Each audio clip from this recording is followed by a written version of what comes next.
Hello बच्चों, आज हम लोग पढ़ने वाले हैं जो केमिस्ट्री है। तो केमिस्ट्री में कुछ इम्पोर्टेंट क्वेश्चन जो है बच्चों द्वारा पूछे जा रहे थे कि कौन कौन से इम्पोर्टेंट क्वेश्चन है। तो केमिस्ट्री में जो लेसन जो है आपका 1 है, 2 है और 3 है स्टार्टिंग का फर्स्ट पेपर का। तो लेसन 1, 2 और 3 के इम्पोर्टेंट क्वेश्चन जो है आज हम लोग डिस्कस करने वाले हैं।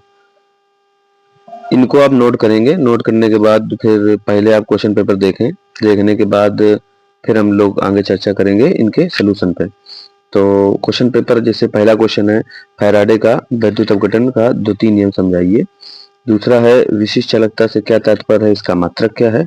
तीसरा क्वेश्चन है कि 1 विलयन के 40 ग्राम NaOH को 50 ml जल में घोला गया, इसकी मोलरता और नॉर्मलता की गणना कीजिए। चौथा क्वेश्चन है सिल्वर नाइट्रेट के घोल में कॉपर की छड़ डालने पर घोल नीला क्यों हो जाता है। इसके बाद जो पहले क्वेश्चन का जो पांचवा भाग है वो है अभिक्रिया के औसत वेग व तात्क्षणिक वेग को समझाइए। फिर इसका सेकंड पार्ट स्टार्ट हो जाता है जो कि 3 नंबर में आएगा। दूसरा क्वेश्चन है अभिक्रिया की कोटि और आणविकता में अंतर स्पष्ट कीजिए। दूसरा क्वेश्चन है अभिक्रिया की कोटि, प्रथम कोटि की अभिक्रिया जो है में यदि कोई पदार्थ अपनी प्रारंभिक मात्रा का 100 मिनट में आधा रह जाता है, ये अर्धआयुकाल दिया गया, ठीक है, आधा रह जाता है, तो बताइए वह कितने समय में अपनी प्रारंभिक मात्रा का 1/4 रह जाएगा। ये एक महत्वपूर्ण हिस्सा है, 1/4 रह जाएगा। ये लोग बच्चे जो है ध्यान नहीं देते इसको। ये शेष मात्रा है, ठीक है, ये शेष सांद्रता दी गई है। इसमें आपको ध्यान देना कि जो हम लोग मानते थे उसमें a-x की वैल्यू ये दी गई है, ठीक है। आगे देखेंगे इसको क्या होता है। अगला क्वेश्चन जैसे कह रहा है वन टैप समीकरण क्या का निगमन कीजिए। जितने भी क्वेश्चन इसमें हमने कराए हैं, आप यकीन मानो, आप अगर इन क्वेश्चनों को तैयार कर लेते हैं तो बोर्ड परीक्षा में आपको काफी काफी ज्यादा हेल्प मिलने वाली इन क्वेश्चनों से। अगला क्वेश्चन जैसे है तो यूरिया का एक विलयन भार अनुसार 6% है। विलयन में यूरिया तथा जल का मोल प्रभाव ज्ञात करना है। जल H2O है, यूरिया NH2CO NH2 है। अगर ना पता हो तो उसके लिए हमने लिख दिया। अगला क्वेश्चन जैसे कहता है शुष्क सेल का सचित्र वर्णन कीजिए। ये आपको 3 नंबर में देखने हैं, आपको पांचों क्वेश्चन 3 नंबर में ध्यान देने हैं। इसके बाद अगला क्वेश्चन कह रहा है थर्ड क्वेश्चन, थर्ड का A नंबर कि प्रथम कोट की एक अभिक्रिया के लिए समाकलित वेग समीकरण का निगमन कीजिए। इंपॉर्टेंट है, आप इसमें 2 चीजें और करेंगे वेग स्थिरांक के लिए।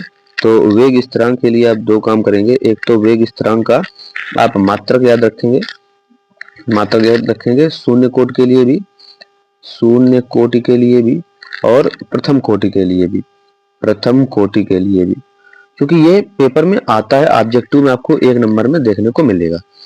इसके बाद अगला कह रहा है कोलराउस नियम, मोस्ट इंपॉर्टेंट है कोलराउस नियम, मोस्ट इंपॉर्टेंट है कोलराउस नियम, आप इस पे विशेष ध्यान दें। कोलराउस नियम का वर्णन करो उदाहरण सहित तथा इसके अनुप्रयोग लिखिए। फिर अगला कह रहा है सीसा संचायक सेल का सचित्र वर्णन कीजिए तथा लवण सेतु के कार्य लिखिए। केवल आवेशन की स्थिति पूछी गई है, आवेशन मतलब कि चार्जिंग के लिए पूछा गया केवल।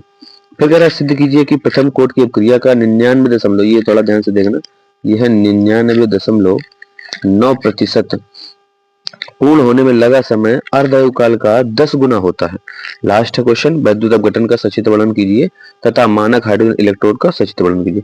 ये जितने भी क्वेश्चन इस टेस्ट सीरीज में आपको दिए गए हैं आप देख सकते हैं। जितने भी आप लोगों के वीडियो इनको नोट कर सकते हैं। जितने भी क्वेश्चन टेस्ट सीरीज में दिए गए हैं बहुत ज्यादा इंपॉर्टेंट है और मैं दावा कर सकता हूं इस बात पे कि बोर्ड परीक्षा में इसके अतिरिक्त नहीं पूछना चाहिए कुछ भी। बाकी जो भी नेक्स्ट अगली जो टेस्ट सीरीज आएगी वो भी आपको उपलब्ध करा दी जाएगी। इसके बाद जो है हम लोग जहां तक उस पर चर्चा करेंगे, क्या बोलते हैं, अनसॉल्व पे। तो पहला क्वेश्चन है कि फैराडे का वैद्युत अपघटन संबंधी द्वितीय नियम, तो सिंपल है बिल्कुल। तो फैराडे का द्वितीय नियम क्या कहता है, तो फैराडे का द्वितीय नियम कहता है कि जब वैद्युत धारा की समान मात्रा विभिन्न वैद्युत अपघट्यों के विलयनों में समान समय तक प्रवाहित की जाती है तो इलेक्ट्रोडों पर मुक्त पदार्थ उनके रासायनिक तुल्यांक के समानुपाती होते हैं, बराबर होते हैं, ठीक है। इस तरीके से आप इसको देख सकते हैं। तो मान लीजिए कि विलयन फर्स्ट है, उसके लिए हमने लिखा, क्योंकि फैराडे का जो प्रथम नियम है, फैराडे का जो प्रथम नियम है, प्रथम नियम है, तो फैराडे का प्रथम नियम कहता है कि जो W है वो प्रोपोर्शनल होगा Q के। इसको जब आप हटाएंगे प्रोपोर्शनल को तो आप लिखेंगे W बराबर Z इंटू Q। और फिजिक्स में आप लोग पढ़े होंगे Q बराबर I इंटू टी, तो वो लगा देंगे आप, तो यहाँ आ जाएगा W बराबर ZIT, तो वही यहाँ पे लिखा गया है। और विलेन 2 के लिए लिखा गया W2 बराबर ZIT, क्योंकि विद्युत धारा और समय दोनों के लिए समान है, तो I को I ही रखा गया है, I1 I2 नहीं किया गया है, T को T रखा गया है। समीकरण ये 1 है और ये समीकरण 2 है, समीकरण 1 और 2 में भाग दे दीजिए तो आपको ये आराम से प्राप्त हो जाएगा। याद करना केवल आपको बस।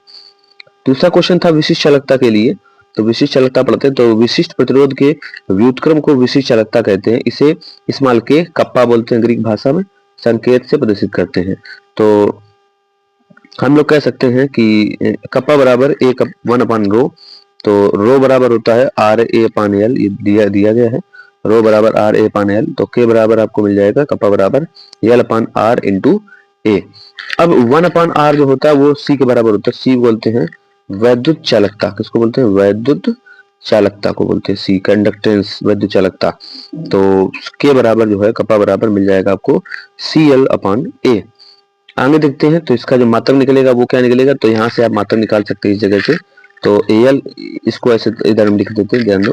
तो कप्पा बराबर AL का जो मात्रक है वो सपोज करो हम सेंटीमीटर लेके चल रहे हैं, नीचे R का जो मात्रक है वो ओम है, इंटू A का जो मात्रक है वो सेंटीमीटर स्क्वायर। तो ये कटेगा, यहाँ से आपको ओम इनवर्स और सेंटीमीटर इनवर्स मिलेगा। ओम इनवर्स को हम लोग महो भी कहते हैं, ठीक है, तो महो मीटर इनवर्स भी कह सकते हैं आप इसको, ठीक है। और महो को या ओम इनवर्स को ही हम लोग सीमेंस भी कहते हैं, तो इसको हम लोग सीमेंस भी कह सकते हैं कि सीमेंस सेंटीमीटर इनवर्स। हालांकि सेंटीमीटर ना लिखिए आप इसको मीटर रहने दीजिए, क्योंकि सीमेंस जो है वो ASI मात्रक के अंतर्गत आता है, तो मीटर इनवर्स होना चाहिए।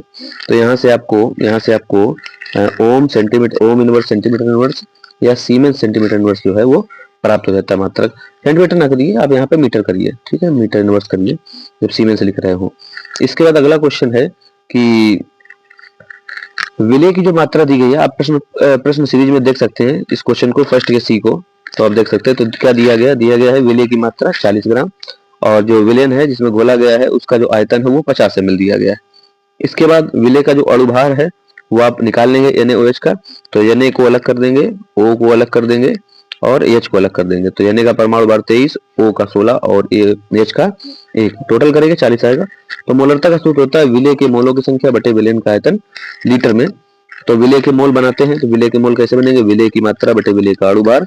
तो नीचे लिख सकते हैं आप, तो विलेय की मात्रा है 40 ग्राम और विलेय का अणुभार भी है 40, तो 40/40 आपको 1 मिल जाएगा, तो 1 मोल आपको प्राप्त हो जाएगा यहाँ से। फिर इसके बाद मोलरता बराबर कहती है, मोलरता बराबर आपको मिल जाएगा स्मॉल w बटे small m into V litre में। तो स्मॉल w बटे स्मॉल m जो विलेय के मोल हैं वो 1 है, बटे आयतन 50 ml था, बटे 1000 का भाग दिया हमने लीटर बनाने के लिए। तो आप इसको कैंसिल आउट करेंगे तो आपको 20 ml प्रति लीटर मिल जाएगा। कितना मिल जाएगा? 20 ml प्रति लीटर मिल जाएगा। दूसरा क्वेश्चन है नॉर्मलता के लिए, तो नॉर्मलता निकालते हैं। तो विलेय के ग्राम तुल्यांकों की संख्या बटे विलेयन का आयतन लीटर में, ये फार्मूला है। क्योंकि ग्राम तुल्यांक कैसे निकालोगे? मात्रा बटे अणुभार से, सॉरी मात्रा बटे तुल्यांकी भार से है, तुल्यांकी भार है, तुल्यांकी भार कैसे निकालोगे? तो अणुभार बटे अम्लीयता या भास्विकता। अब चूंकि बात हो रही है NaOH की, तो NaOH एक क्षार है, NaOH एक क्षार है, तो इसकी जो है हमें अम्लीयता देखनी पड़ेगी। क्या देखनी पड़ेगी? अम्लीयता। अम्लीयता कैसे निकालेंगे आप? जितने क्षार में किसी भी क्षार में जितने प्रतिस्थापनी OH माइनस आयन उपस्थित हो, वही जो उसकी संख्या जो है वो अम्लीयता बन जाती है। क्या बन जाती है? अम्लीयता बन जाती है। तो देखते रहिए, तो यहाँ पे अम्लीयता NaOH की अगर बात करें तो NaOH में केवल एक ही OH मिलता है, तो अम्लीयता 1 रहेगी। तो निकालते हैं, तो 40/1, 40 अणुभार है इसका NaOH का और अम्लीयता इसकी 1 है, तो भाग कराएंगे तो 40 मिल जाएगा आपको। इसके बाद ग्राम तुल्यांक बनाते हैं, तो ग्राम तुल्यांक बराबर आपको जो है निकालना है, क्या बोलते हैं, मात्रा बटे तुल्यांकी भार। तो मात्रा भी दी गई 40 ग्राम और तुल्यांकी भार अभी जस्ट आपने निकाला है ये 40, तो ये भाग करेंगे आप तो ग्राम तुल्यांक 1 आ जाएंगे। नॉर्मलता इस तरीके से आप नॉर्मलता का फार्मूला लगाएंगे, तो नॉर्मलता का फार्मूला ये चलता था, तो ये यहाँ पे लगाएंगे विलेय के ग्राम तुल्यांकों की संख्या बटे विलेयन का आयतन लीटर में, तो लगाएंगे आपको इसमें भी 20 ही प्राप्त हो जाएगा। अब इसके बाद अगला क्वेश्चन था कि सिल्वर नाइट्रेट के घोल में जब कापर की छड़ डाली जाती है तो क्या होगा? तो बच्चे ने बहुत शॉर्ट में लिखा, तो सिल्वर नाइट्रेट के घोल में कापर की छड़ डालने पर घोल नीला हो जाता है, क्योंकि कापर सिल्वर नाइट्रेट के नाइट्रेट है, नाइट्रेट नहीं है। सिल्वर नाइट्रेट के सिल्वर नाइट्रेट विलयन से सिल्वर को प्रतिस्थापित कर देता है और कापर आयन बनाता है, और कापर आयन बनाता है, कापर आयन बनाता है, कापर आयन बनाता है। चूंकि कापर आयनों का रंग, चूंकि कापर आयनों का रंग, कापर आयनों का रंग नीला होता है, नीला होता है, नीला होता है, अतः विलयन, अतः विलयन नीला हो जाता है, नीला हो जाता है, हो जाता है। आप कर सकते हैं इसको आराम से। नेक्स्ट क्वेश्चन था हमारा औसत वेग। तो औसत वेग क्या होता है? तो किसी रासायनिक अभिक्रिया में उपस्थित अभिकारक या उत्पाद की सांद्रता में प्रति इकाई समय में होने वाला परिवर्तन औसत वेग कहलाता है। तो अभिक्रिया का जो औसत वेग है वो, देखो इसको आप ऐसे समझ सकते हैं कि सपोज करो एक अभिक्रिया है आपके पास, जो एक्स है वो बदल रहा है काय में, वाई में। तो जैसे जैसे एक्स क्या है, एक्स है अभिकारक, एक्स है अभिकारक, और वाई क्या है, वाई है उत्पाद। तो एक्स की सांद्रता में कमी, सॉरी एक्स की सांद्रता में कमी कह लो, या कह लो एक्स की सांद्रता में परिवर्तन बटे समय में परिवर्तन, बराबर वाई की सांद्रता में परिवर्तन बटे समय में परिवर्तन। तो एक्स की सांद्रता समय के साथ साथ घटेगी और y की सांद्रता समय के साथ बढ़ेगी, इसलिए x के साथ ऋण चिन्ह का प्रयोग किया गया है और y के साथ धन चिन्ह का प्रयोग किया गया। ध्यान रखेंगे आप लोग इसको। तो ये आपका तात्क्षणिक वेग निकालते, तो तात्क्षणिक वेग क्या होगा? तो किसी निश्चित क्षण पर अभिक्रिया का वास्तविक वेग उसका तात्क्षणिक वेग कहलाता है। जो तात्क्षणिक वेग आप निकालोगे वो कैसे निकालोगे? वो निकालोगे आप ऐसे इस तरीके से कि तात्क्षणिक वेग बराबर, तात्क्षणिक वेग बराबर आप निकाल सकते हैं औसत वेग, औसत वेग। क्योंकि जो औसत वेग है ना वो सभी वेगों का हम कह सकते हैं मिश्रण है एक तरीके से। तो औसत वेग में अगर आप लिमिट अप्लाई कर दोगे, क्या अप्लाई कर दोगे? टाइम की, समय की अगर लिमिट अप्लाई कर दोगे, limit delta T tends to 0 अगर अप्लाई कर दोगे, तो यहाँ से आप आराम से निकाल लोगे तात्क्षणिक वेग को। ठीक है, जो कि अगर ऊपर ऊपर वाले फार्मूला से ही निकाला जाए तो आप आराम से निकाल सकते हैं इसको इस तरीके से कि औसत वेग बराबर आप इसको लिख सकते हैं माइनस डी एक्स बटे डी टी और बराबर प्लस डी वाई बटे डी टी। ठीक है, डेल्टा एक्स और डेल्टा टी, डेल्टा वाई भी लिख सकते हैं आप, कोई दिक्कत नहीं इसमें। अगला क्वेश्चन है हमारा जो कि शायद 3 नंबर में था, अभिक्रिया की कोटि और आणविकता में अंतर। तो पहला पॉइंट है कि किसी रासायनिक अभिक्रिया में भाग लेने वाले अभिकारक अणुओं की संख्या को अभिक्रिया की क्या कहते हैं? आणविकता कहते हैं, अणुओं की संख्या कहते हैं। फिर कह रहा किसी रासायनिक अभिक्रिया में उपस्थित वे अभिकारक अणु जिनकी सांद्रता परिवर्तन करने से अभिक्रिया का वेग क्या हो जाता है? बदल जाता है, अभिक्रिया की कोटि कहलाती है। बिल्कुल सही बात है। फिर अगला क्वेश्चन, अगला पॉइंट बनता है आपका कि जो इसका मान है वो 1 2 3 हो सकता है, एक पूर्ण संख्या हो सकता है। इसका मान जो है वो 0 भी हो सकता है, 1 2 3 भी हो सकता है। तीसरा पॉइंट बनता है कि इसका मान ऋणात्मक या भिन्नात्मक नहीं हो सकता है। ये ध्यान रखना है आपको, इसका मान ऋणात्मक या भिन्नात्मक बिल्कुल हो सकता है। ठीक है, मतलब भिन्नात्मक का मतलब है कि जहाँ पे आप किसी भी संख्या को p अपान q के रूप में लिख सकते हैं। ठीक है, अंश और हर के रूप में लिख सकते हैं। अगला क्वेश्चन था कि एक प्रथम कोट की अभिक्रिया है, एक प्रथम कोट की अभिक्रिया है जिससे पूर्ण होने में क्या दिया गया था? देखते हैं, एक सेकंड जरा देखते हैं कि क्या दिया गया था। तो हाँ, ये था कि एक प्रथम कोट की अभिक्रिया, ये क्वेश्चन हम लोग हल कर रहे हैं। एक प्रथम कोट की अभिक्रिया में कोई पदार्थ अपनी प्रारंभिक सांद्रता 100 मिनट में आधा रह जाता है। अच्छा, 100 मिनट में आधा रह जाता है, तो ये अर्ध आयुकाल दिया गया है। क्या दिया गया है? अर्ध आयुकाल दिया गया है, आधा रह जाता है। तो 1/4 कितने समय में बच जाएगा? ठीक बात, ठीक बात, देखते हैं 1/4 कितने समय में बच जाएगा। तो निकालते हैं इसको। तो लगा समय जो ये दिया गया है ये टी हाफ है। हम लोग अर्धायुकाल को टी हाफ से प्रदर्शित करते हैं। तो माना प्रारंभिक सांद्रता ए थी, ये नहीं लिखना था, इतना लिखने की आवश्यकता नहीं, अभी ये नहीं लिखना है।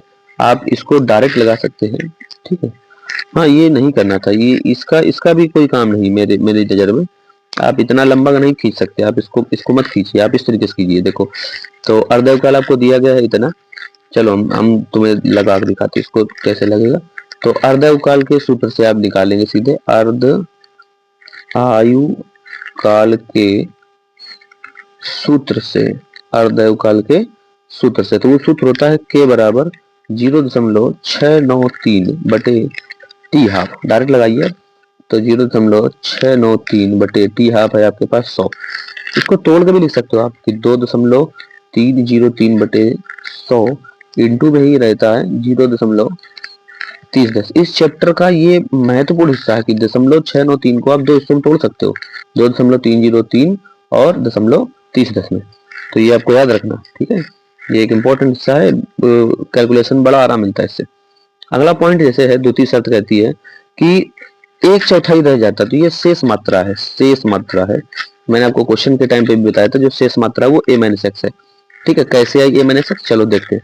तो मान लो कि एक अभिक्रिया है A टेंस टू उत्पाद बनती है, ठीक है, A टेंस टू। प्रारंभ में इसकी जो सांद्रता थी वो A मोल प्रति लीटर थी, तब उत्पादन नहीं था, 0 था। फिर कुछ समय बाद इससे AX मात्रा निकल गई, इससे जो है वो X मात्रा उत्पाद में कन्वर्ट हो गई, तो बची कितनी, तो बची अपने पास कितनी a - x, और यही तो कह रहा कि 1/4 बच जाती है। तो अगर प्रारंभिक सांद्रता a थी तो बची हुई सांद्रता कितनी है a - x, तो a - x की वैल्यू आपको दी गई कितनी, प्रारंभिक का 1/4 मतलब कि a/4। तो k बराबर आपको डायरेक्ट लिखना है, तो फार्मूला होता है k बराबर, यहाँ पे फार्मूला भी नहीं लिखा, k बराबर होता है 2.303/t log a/a - x, base में 10 रहता, ठीक है। तो ये आप फार्मूला लगाएंगे तो a - x की जगह डायरेक्ट आप रखेंगे 1a/4, a से कैंसिल हो जाएगा, 4 ऊपर चला जाएगा, तो 4 को लिख सकते हैं log 2 का स्क्वायर, जिसको हम लोग लिख सकते हैं 2 log 2। तो ये भी k की वैल्यू है, और जो ऊपर आपने निकाला था, जो ये निकाला गया था, ये भी आपकी k की ही वैल्यू थी। तो आप इसको हल कर सकते हैं। अब देखते हैं कि जब ये समीकरण 1 था, एक सेकंड, जब ये समीकरण 1 था और ये समीकरण 2 है, तो ये समीकरण 2 है, तो दोनों ही k की वैल्यू को दिखाते हैं, तो समीकरण 1 और 2 की तुलना करने पर देखो लिखा भी गया बराबर करने पर, तो 0.693/100 बराबर 0.693 गुणा 2/, तो ये कट जाएगा, तो आपको t 1/4 बराबर मिल जाएगा 200 मिनट। कितना मिनट मिलेगा, 200 मिनट मिल जाएगा। यहाँ से आगे बढ़ते हैं, अगला क्वेश्चन वान ठाप समीकरण के लिए। तो वैज्ञानिक जो थे वान ठाप, उन्होंने विलेनों के परासरण दाब, आयतन और परम ताप से संबंधित एक समीकरण दिया था, जिसे वान ठाप समीकरण कहते हैं। तो बायल वान ठाप के अनुसार जो दाब है, परासरण दाब है, वो आयतन के व्युत्क्रमानुपाती होता है। इसको अथवा कर कैसे भी लिख सकते हो, जो परासरण दाब है वो अनुक्रमानुपाती होता है सांद्रता के, और इसको फर्दर आगे बढ़ा सकते हैं, आपकी जो P है वो व्युत्क्रमानुपाती हो जाता है 1/V के, चूंकि जो C है, जो सांद्रता है, वो व्युत्क्रमानुपाती होता है आयतन के। दूसरा है चार्ल्स, तो चार्ल्स वान ठाप के अनुसार तो जो P है वो अनुक्रमानुपाती होगा परमताप के, कैपिटल T के। समीकरण 1 और 2 को मिलाते हैं आप, तो P प्रोपोर्शनल T/V बनता है। प्रोपोर्शनल को आप जब हटाएंगे तो एक नियतांक जुड़ेगा, जिसे विलेन स्थिरांक कहते हैं। प्रयोगों द्वारा S जो है वो R के बराबर होता है। तो जो आपका आदर्श गैस समीकरण बनता था, वही यहाँ से हमें पता चलता है, PV बराबर RT। कुछ लोग परासरण दाब को पाई से भी प्रदर्शित करते हैं, ठीक है, तो आपकी मर्जी है। तो अगर यदि विलेन के में विलेय के मोलों, ठीक है, विलेन, यदि विलेन में होना चाहिए, विलेन में, ठीक है, इसको हटाते हैं एक सेकंड, यदि विलेन में विलेय के मोलों की संख्या, ठीक है, विलेय के मोलों की संख्या स्मॉल n हो, तो PV बराबर क्या हो जाएगा, तो PV बराबर nRT हो जाएगा। एक सेकंड,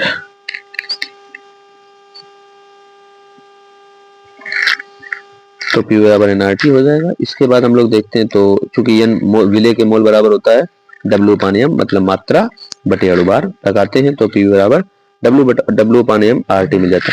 एक काम और करते हैं, इस सूत्र को थोड़ा सा और चेंज करते हैं, ठीक है, देखते हैं इस सूत्र को एक तरीके से चेंज करके। इसी को हम लोग लिख सकते हैं, इसको देखो, PV बराबर nRT लिखा है, ठीक है। तो अगर n के अपान 1 मान के v का इधर क्रॉस मल्टीप्लाई कराया जाए, तो P बराबर मिल जाएगा n/v इंटू RT, और n/v को कहते हैं सांद्रता। क्या कहते हैं, सांद्रता। तो इसको हम लोग डायरेक्ट लिख सकते हैं, जो P है वो बराबर है CRT के। इंपॉर्टेंट चीज है, आपको एक क्वेश्चन देखने को मिल सकता है जहां पे सांद्रता के पदों में दिया जाए क्वेश्चन को, न्यूमेरिकल को, और आपसे परासरण दाब पूछे, तो वहां पे आप कंफ्यूज हो सकते हैं, तो आप डायरेक्ट इस सूत्र का प्रयोग करेंगे। इसके बाद अगला क्वेश्चन था कि जो विलेन है वो जहाँ इसमें क्वेश्चन था कि यूरिया का एक विलेन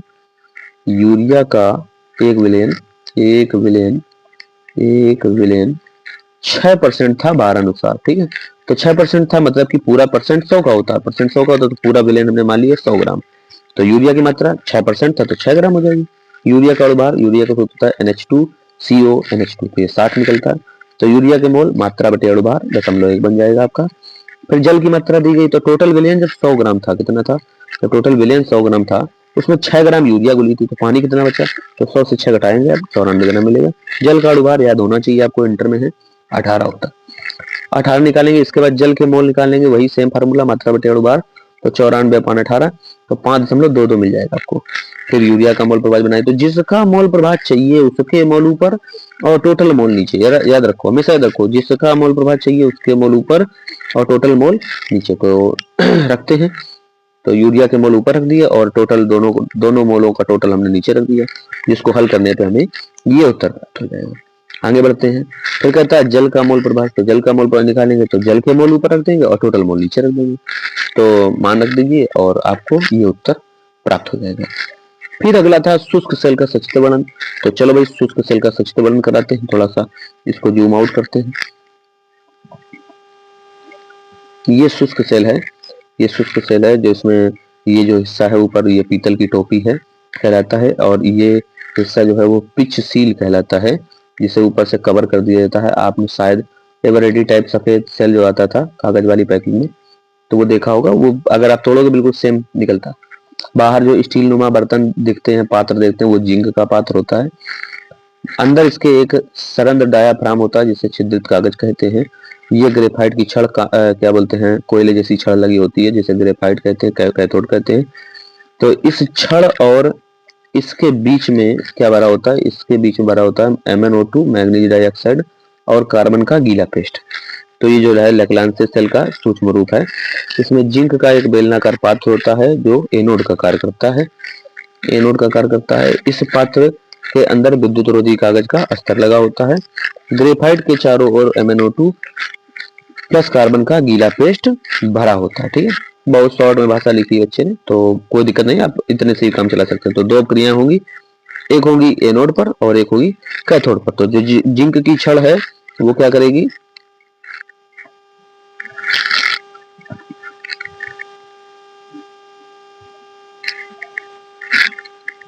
जो जिंक का बेलनाकार पात्र है, सॉरी जिंक की छड़ हम कह रहे, जो जिंक का बेलनाकार पात्र है, तो वो जिंक आयन उपस्थित करेगा, जिंक आयन बनाएगा, खर्च होगा। जिंक जो है वो खर्च होता है। देखो ध्यान दो, जब हम लोग ज्यादा समय तक उपयोग करते हैं सेल का, तो साइड से ऐसे छिद्र बन जाते हैं, सेल कमजोर हो जाता है साइडों पे, क्योंकि जिंक जो होती है ना साइड की, वो खर्च होती है। जब भी सेल क्रिया होती है तो इस बीच वाले हिस्से की जो जिंक है वो खर्च होती है, उपभोग होता है उस जिंक का।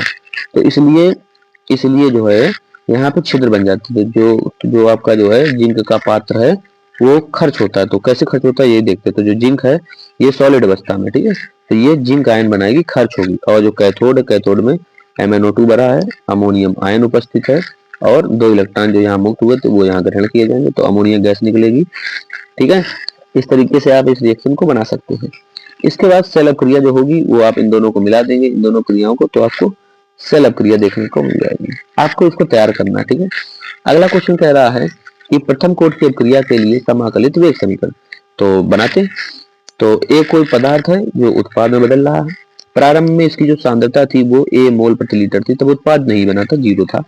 t समय पश्चात इससे जो है वो x मोल प्रति लीटर जो है सांद्रता निकल गई, तो बची कितनी, बची 1A-x। पीछे हम लोग एक सवाल डिस्कस कर चुके हैं इस तरीके का।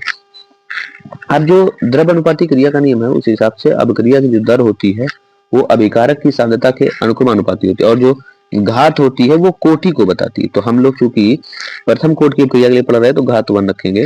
तो dx अपॉन अपक्रिया की दर, अपक्रिया किसके रूप में हो रही है, किस पद के रूप में हो रही है, तो x के रूप में आगे बढ़ रही है, तो dx अपॉन dt बराबर a मिल जाएगा। तो dx अपॉन dt, और बराबर लगाएंगे तो एक नियतांक भी जुड़ना चाहिए k।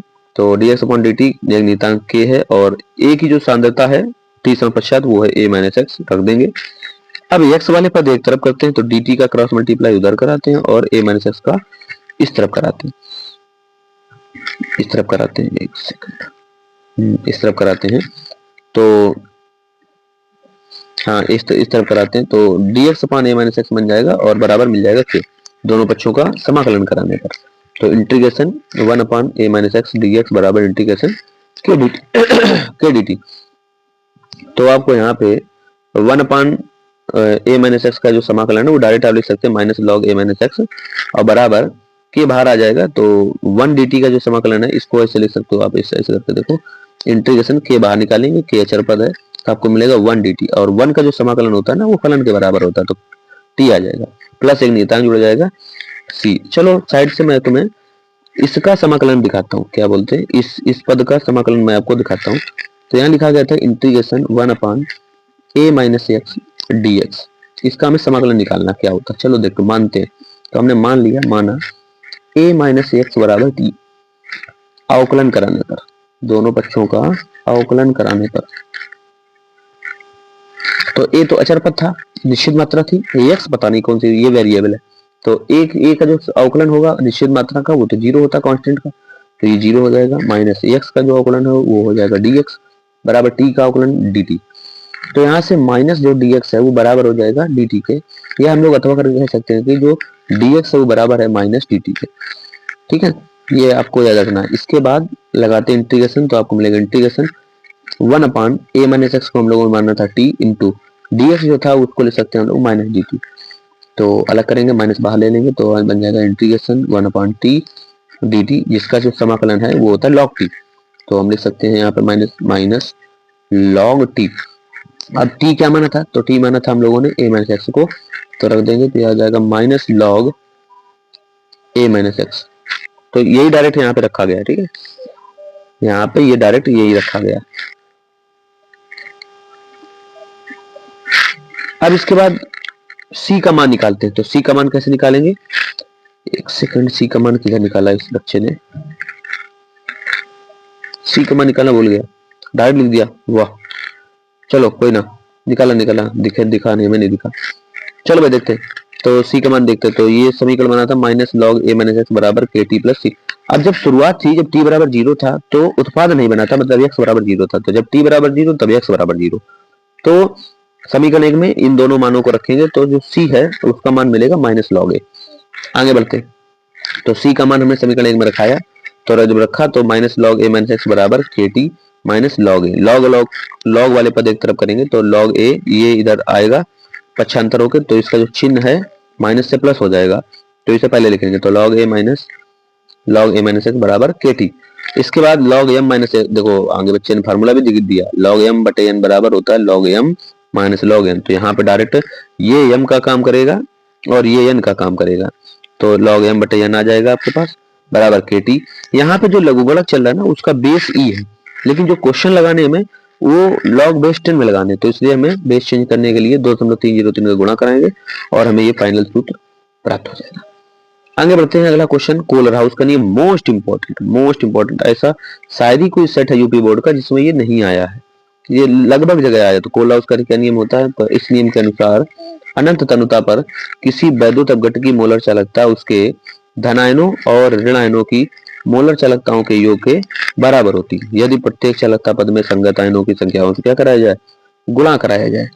तो चलो देखते हैं, तो अनंत तनुता पर मोलर चालकता जो है वो ये दी गई है, धनायनों की मोलर चालकता ये है, प्लस लगाएंगे यहाँ पे, और ऋणायनों की मोलर चालकता ये है, एक्स क्या है धनायनों की संख्या, वाई क्या है ऋणायनों की संख्या, ये है कोलर हाउस का नियम। फिर निकालते हैं अनुप्रयोग, तो पहला नियम, दुर्बल वैद्युत अपघट्टों की अनंत तनुता पर मोलर चालकता की गणना करने में, ये है हमारा अनुप्रयोग। तो दुर्बल वैद्युत अपघट्टों की मोलर चालकताओं का मान समान आयन रखने वाले प्रबल वैद्युत अपघट्टों की मोलर चालकताओं से ज्ञात किए जा सकते हैं, क्योंकि जो दुर्बल वैद्युत अपघट्ट है ना इनका आयनन बहुत कम होता है, या मतलब ना के बराबर होता है, तो जब आयनन ही नहीं होगा तो फिर पता कैसे चलेगा कि कितने आयनों की संख्या, या कैसे निकालोगे आप मोलर चालकता। तो CH3COOH एक दुर्बल वैद्युत अपघट्ट है, इसकी मोलर चालकता की गणना हमें करनी, तो हम इसकी मोलर चालकता की गणना HCl NaCl और CH3COOH Na द्वारा करेंगे, मोलर चालकताओं से ज्ञात करेंगे। तो जब CH3COOH का आयनन आप कराओगे तो दो हिस्से बनेंगे, एक तो बनेगा CH3COO minus plus H plus. तो कोलर हाउस का नियम इसके लिए लगाओगे, तो इसके लिए जब कोलर हाउस का नियम लगाया जाएगा तो क्या होता है कि अनंत अनुता पर जो मोलर चालकता है पूरे विलेन की, तो वो ये इधर लिखी गई है बराबर धनायनों की मोलर चालकता, सॉरी ऋणायनों मोलर चालकता और धनायनों मोलर चालकता, ये लिखी गई। अब चूंकि इनकी संख्या एक है, यहाँ पे ऋणायन x जो है यहाँ पे एक है, y भी है यहाँ पे क्या एक है, तो इसलिए यहाँ पे 1 का इंटू आप करा सकते हैं, ना कराओ कोई गलत नहीं। तो इसी तरीके से आप HCl के लिए निकालेंगे, तो capital lambda infinite H C L के लिए हम निकालेंगे तो lambda infinite, small lambda infinite H plus plus क्या बोलते हैं lambda infinite C L minus. इस तरीके से C H three C double O के लिए निकालेंगे, इसी प्रकार NaCl के लिए निकालेंगे। हमें इसका मान चाहिए, जो समीकरण ए है ना, हमें इसका मान चाहिए किसके द्वारा, ए 1, 2 और 3 के द्वारा। तो हमने क्या किया, समीकरण 1 व 2 को जोड़ दिया और 3 को घटा दिया। तो समीकरण 1 और 2 को जोड़ो, मैं इसको हटाता हूँ, ठीक है, जो भी मैंने अभी तक ड्रॉ किया है उसको मैं हटाता हूँ ताकि आपको दिख जाए सही से। तो चलो देखते हैं। तो समीकरण 1 और 2 को जोड़ दिया गया है, ठीक है, और समीकरण 3 को घटा दिया गया है। तो जब समीकरण 1 और 2 को जोड़ा जाएगा तो Na जो है वो प्लस में आएगा, और जब इसको घटाया जाएगा तो यहाँ पे Na माइनस में आएगा, तो ये इससे कटेगा। इसके बाद Cl जो होगा ये भी माइनस में आएगा, तो ये इससे कटेगा। तो RHS में आपके पास केवल 2 पद बचेंगे। क्या क्या, एक तो बचेगा CH3COO माइनस और ये, तो रखते हैं भैया। तो यहाँ से हमें देखने को मिलेगा कि CH3COOH के लिए जो अनंत अंतता पर जो मोलर चालकता आएगी वो HCl की अनंत अंतता पर मोलर चालकता और सोडियम एसीटेट CH3COO Na की मोलर चालकता के योग और NaCl की मोलर चालकता के घटाव के बराबर होगी। निकाल सकते हैं आप आराम से, गणितीय पद है, बड़े आराम से आप कर सकते हैं। सीसा संचायक सेल बनाते हैं हम लोग। अगला क्वेश्चन तीसरे का सी, सीसा संचायक सेल। तो ये आपका चित्र बना है, तो इसमें कुछ प्लेटें हैं जो आपको सिंपल दिख रही हैं, तो वो लेड की प्लेटें हैं, और जो इस क्या बोलते हैं डैश डैश डैश करके दिख रही हैं वो लेड डाइऑक्साइड से कवर्ड हैं, वो प्लेटें हैं। तो बनाते भी ये देखो, जो सिंपल लेड की प्लेटें हैं वो एनोड का काम कर रही हैं, और जो ये कवर्ड प्लेटें हैं इसको भी ऐसे जोड़ा जाएगा, जो कवर्ड प्लेटें हैं वो कैथोड का काम कर रही हैं। चलो देखते हैं। तो चित्र में एक सीसा संचायक सेल उपस्थित है। इस सेल में स्पंजी लेड की प्लेट एनोड का तथा लेड डाइऑक्साइड है, लेड डाई ऑक्साइड की परत चढ़ी प्लेट की प्लेट कैथोड का कार्य करती है। इस सेल में होने वाली प्रमुख अपक्रियाएं निम्न प्रकार है। आवेशन की स्थिति में एनोड पर क्या होगा कि जो लेड की प्लेट होगी वो सल्फेट आयन, क्योंकि विलयन में भरा है H2SO4, क्या भरा, तो H2SO4 जब 2 हिस्सों में आयनित होगा तो H अलग हो जाएगा और SO4 जो होगा वो -2 आयन के साथ अलग, सल्फेट आयन अलग हो जाएगा और हाइड्रोजन अलग हो जाएगा। तो एनोड पर यह क्रिया होगी तो PbSO4 बनेगा और 2 इलेक्ट्रॉन मुक्त होंगे। कैथोड पर क्या होगा कि लेड डाइऑक्साइड, सल्फेट आयन और हाइड्रोजन आयन H+ आयन ये आपस में क्रिया करेंगे तो PbSO4 बनाएंगे और जल बनेगा। जो 2 इलेक्ट्रॉन यहाँ मुक्त हुए थे वो यहाँ पे ग्रहण किए जाएंगे। अब इन दोनों को आप ऐड करेंगे तो बन जाएगी सेल क्रिया। एनोड और कैथोड की क्रियाओं को आपको ऐड करना सिंपली, तो वो सेल क्रिया का काम करती है, तो सेल क्रिया बन जाएगी। जो पद कॉमन होंगे वो कट जाएंगे, जैसे 2 इलेक्ट्रॉन से 2 इलेक्ट्रॉन कटेंगे, ठीक है, बाकी तो कुछ दिख ही नहीं रहा, बस आपको ऐड कर देना तो आपको यह क्रिया प्राप्त हो जाएगी। अगला क्वेश्चन कह रहा है कि तीसरे का डी कह रहा है क्वेश्चन कि प्रथम शर्त के अनुसार माना प्रारंभिक सांद्रता ए है, इसमें 99.9% हिस्सा खर्च करना था। चलो कोई दिक्कत नहीं। तो प्रारंभिक सांद्रता हमने मान ली ए है, वियोजित या खर्च हुई सांद्रता x जिसको कहते हैं तो वो a का 99.9% है, तो a गुणा 99.9 बटे 100। इसके बाद लगा समय हम लोग 99.9 के लिए यही मानेंगे, आराम रहेगा इसको समझने में। तो फार्मूला लगाएंगे प्रथम कोट की क्रिया वाला, तो k बराबर 2.303 बटे टी, तो टी की जगह हमने लिख दिया टी 99.9 log a बटे a माइनस एक्स। 100 का एलसीएम लेंगे तो हो जाएगा 100a, 100a से 99.9 घटाएंगे तो आपको 0.1 a मिलेगा, 100 ऊपर चला जाएगा। तो जब दशमलव हटाएंगे हम तो एक जीरो और बढ़ेगा तो 1000 बन जाएगा। क्या बन जाएगा, 1000 बन जाएगा। 1000 को हम लोग 10 का क्यूब लिख सकते हैं। क्या लिख सकते हैं, 10 का क्यूब। यहाँ फिर से फार्मूला बन जाएगा क्या, log m की पावर n, तो बन जाएगा n log m। तो जो 3 है ना ये आगे आ जाएगा तो बन जाएगा 3 log 10, और log 10 की वैल्यू कितनी होती है, 3 log 10, और log 10 की वैल्यू होती है 1। तो इसका लिखने का कोई मतलब बनता नहीं, अगर लिख भी दिया आपने तो कोई दिक्कत नहीं। द्वितीय शर्त कहती है अर्धायुकाल के लिए, तो भैया अर्धायुकाल क्या बोलते हैं, टी हाफ बोलते हैं। तो सीधे सीधे फार्मूला पढ़े थे हम लोग 0.693 बटे टी हाफ। तो ये भी के का मान है और जो ऊपर पढ़े थे ये भी के का मान है, तो दोनों के मान है। तो समीकरण 1 और 2 की क्या करा देंगे, तुलना करा देंगे। तुलना कराई गई 0.693 मैंने बताया था आपको, इसको लिख सकते हैं ऐसे 2.303 गुणा 0.3010, इसको तोड़ के ऐसे लिखा जा सकता है अपॉन टी हाफ। तो इससे ये कट जाएगा और कुछ भी ये शेष बचेगा तो इसको हम लोग क्रॉस मल्टीप्लाई कराएंगे देखो बच्चे ने कराया भी है, तो क्रॉस मल्टीप्लाई कराएंगे तो टी हाफ नीचे आ जाएगा 99.9, टी 99.9 बराबर 0.3010/3। तो आप इसको काटिए। तो यहां से आप इसको कुछ गलत कर दिया मुझे लगता है, चलो हटाओ इसको हटाते हैं, मैं खुद करके दिखाता हूँ आपको, ठीक है। ये मुझे गलत लग रहा है थोड़ा सा,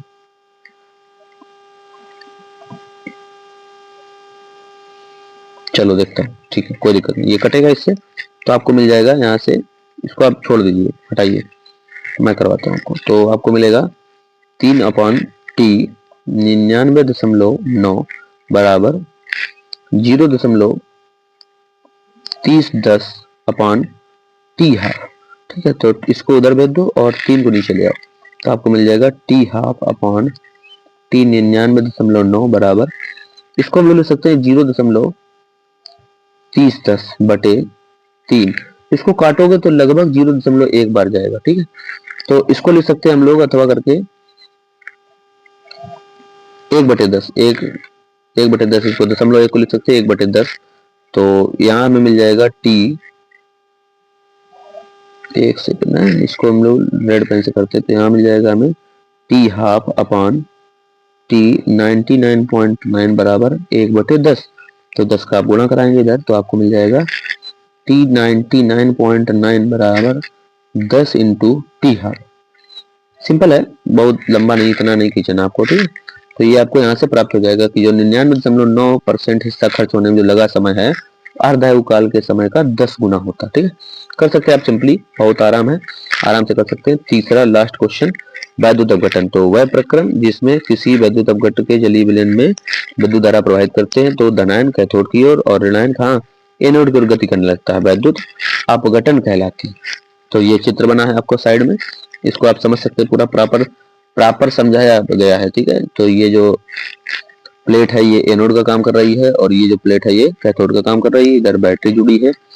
तो धनावेशित प्लेट पे जो ऋण वाले कण हैं वो धनावेशित प्लेट की ओर जा रहे हैं और जो धन वाले कण हैं वो सब ऋणावेशित प्लेट की ओर जा रहे हैं, इसकी तरफ जा रहे हैं, ठीक है। तो क्रिया विधि क्या कहती है देखते हैं, सिंपल है, आप आराम से तैयार कर सकते हैं। चित्र में एक वैद्युत अपघटन सेल प्रदर्शित है जिसमें कुचालक पदार्थ जैसे कांच,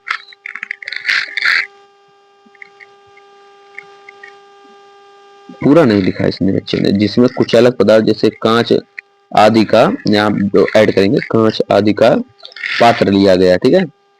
वैद्युत धारा प्रवाहित करने पर धनायन कैथोड की ओर और ऋणायन एनोड की ओर जाने लगते हैं। तो NaCl का विलयन लिया गया है, तो Na प्लस की ओर टूटेगा, Cl माइनस की ओर टूटेगा। तो Na जो होगा कैथोड पे जाएगा, तो Na इलेक्ट्रॉन ग्रहण करके क्या बनाएगा, Na प्लस इलेक्ट्रॉन ग्रहण करके क्या बनाएगा, सोडियम धातु बनाएगा।